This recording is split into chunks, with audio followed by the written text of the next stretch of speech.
नमस्कार मित्रांनो, अस्सल आताची चव या मराठी यूट्यूब चॅनलमध्ये तुम्हा सर्वांचे स्वागत आहे। तर आजच्या व्हिडिओमध्ये आपण बघणार आहोत उपवास स्पेशल अशी शेंगदाण्याची बर्फी, जी खायला एकदम चविष्ट आहे आणि बनवायला एकदम सोपी आहे। ही एकदम 15 ते 20 मिनिटात बनवून तयार होते। ही बर्फी दिसायला दाणेदार दिसते, पण तोंडात टाकली तर एकदम विरघळून जाते। म्हणजे ही खायला खूप मऊसूद लागते आणि बनवायलाही एकदम सोपी आहे। लहानांपासून मोठ्यांपर्यंत सगळ्यांनाच आवडेल। तर तुम्ही ही रेसिपी एकदा नक्की ट्राय करा। तर यासाठी आता आपण 1 वाटी शेंगदाणे घेतलेले आहेत। शेंगदाणे चांगले खरपूस असे भाजून घ्यायचे आहेत। हे शेंगदाणे मंद आचेवरच भाजायचे, जास्त गॅसची फ्लेम मोठी करायची नाही, नाहीतर मग हे करपले तर कडसर लागतात। तर बघू शकता अशा प्रकारे आता आपले शेंगदाणे चांगले भाजून झालेले आहेत।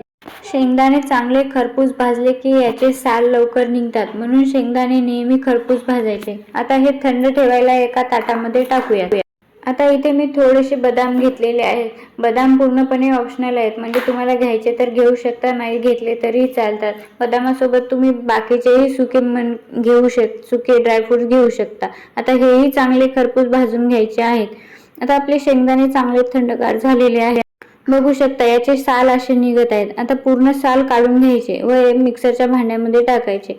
आता या मिक्सरच्या भांड्यामध्ये आपण भाजलेले शेंगदाणे, भाजलेले बदाम आणि अर्धी वाटी सुके खोबरे घ्यायचे आहे। यासोबत आपण सुके खोबरे घेतलेले आहेत अर्धी वाटी। सुके खोबऱ्यामुळे बर्फीला छान अशी चव येते, त्यामुळे सुके खोबरे घ्या असे, किंवा तुम्ही आपल्या घरात जे खोबरं असते त्याला बारीक करून खिसून घेतलं तरीही चालते। आता यामध्ये 2 इलायची घालायची। उपवासाला जर तुम्ही इलायची खात असाल तरच इलायची घ्या। आता हे असं रवाळसर आपल्याला वाटून घ्यायचं आहे। जास्त बारीक वाटून घ्यायचं नाही, नाहीतर शेंगदाण्याला तेल सुटते। नाहीतर तुम्हाला घ्यायचं तर घेऊ शकता। आता एका कढईमध्ये 1 मोठा चम्मच एवढे तूप घालायचे आहे। तुम्ही डायरेक्ट तसेही शेंगदाण्याचा कूट भाजू शकता, किंवा असा गूळ वितळूनही भाजू शकता।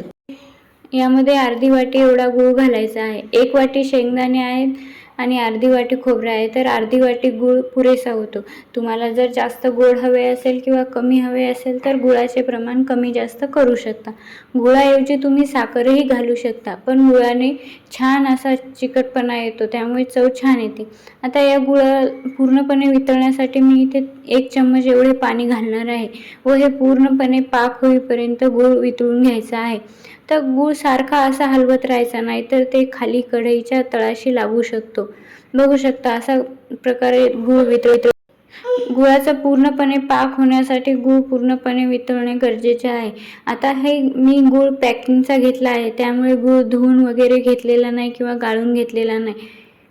तुम्ही जर असा रेग्युलरवाला जो मोकळा गूळ असतो तो वापरत असाल तर तो एकदा चाळून नक्की घ्या, म्हणजे त्यामध्ये कचरा असतो। तर बघू शकता असे पाण्यामध्ये गोळी तयार झाली की समजायचा आपला हा गुळाचा पाक तयार झालेला आहे। बघू शकता अशी कडकसर गोळी तयार होते। तर हा आपला पाक पूर्णपणे तयार आहे, म्हणजे यामध्ये आपण वाटलेले शेंगदाणे ते घालू शकतो। गूळ असा पूर्णपणे वितळला म्हणजे याचा पाक तयार झाला तरच ही चिक्की एकदम परफेक्ट होते, नाहीतर ही चिक्की परफेक्ट होत नाही, ती पातळसरच राहते। तर बघू शकता आता यामध्ये आपण हे शेंगदाण्याचा कूट घालून घेतलेला आहे। आता हे व्यवस्थित 7-8 मिनिटे चांगले परतून घ्यायचे आहे, म्हणजे गूळ एकदम एकजीव झाला पाहिजे। आता हे तुम्ही म्हणताल की हा खूप जाडसर आहे, तर हे मी मुद्दामहून असा जाडसर वाटून घेतलेला आहे, जास्त बारीक वाटून घेतलेला नाही, कारण की जास्त बारीक वाटून घेतला तर ते पेड्यासारखा होतो। पण शेंगदाण्याची चिक्की म्हणा किंवा असं तर हे रवाळसरच चांगलं लागते। शेंगदाण्याची चिक्की ही आपल्याला आवडते, पण नेहमीच ती खाऊन कंटाळलो तर ही बर्फी तुम्ही नक्की ट्राय करू शकता। या बर्फीला करण्याची मेहनत एवढीच आहे की याला 7-8 मिनिटे चांगलं हलवत राहावं लागते, नाहीतर ही कढईच्या तळाशी लागू शकते व बरोबर भाजल्या जात नाही। म्हणून ही एकदम अशी हलवत राहायची, 7-8 मिनिटे सारखे हलवत राहायचे आहे।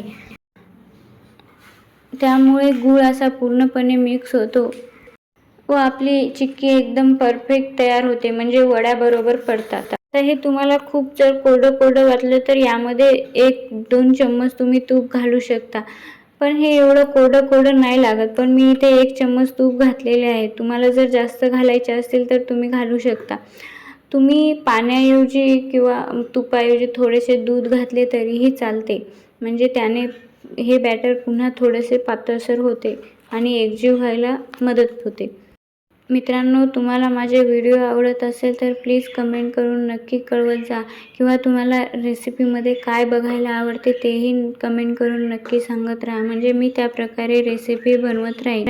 आता ही चिक्की करण्यासाठी एका ताटाला किंवा छोट्या प्लेटला थोडेसे तूप लावून असे घ्यायचे आहे. म्हणजे आपली चिक्की यावर टाकली तर ती खाली चिकटणार नाही किंवा मोडणार नाही, एकदम परफेक्ट होईल. म्हणून हे असे ताटाला थोडेसे तूप लावून घ्यायचे आहे. आता हे ताट व्यवस्थितशीर तुपा लावून सेट करायचे आहे व यावर आपण जे बॅटर केलेले आहे शेंगदाण्याचे ते टाकायचे आहे. हे गरमच यामध्ये घालायचे आहे, म्हणजे हे बरोबर बसते. थंड झाल्यावर हे बरोबर होत नाही, त्यामुळे गरमच करायचे.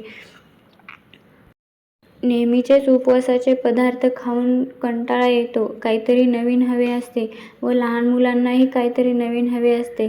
तर ही रेसिपी तुम्ही नक्की ट्राय करा. ही खायलाही एकदम छान आहे आणि शरीरासाठीही खूप पौष्टिक आहे. तर तुम्ही ही रेसिपी नक्की ट्राय करू शकता.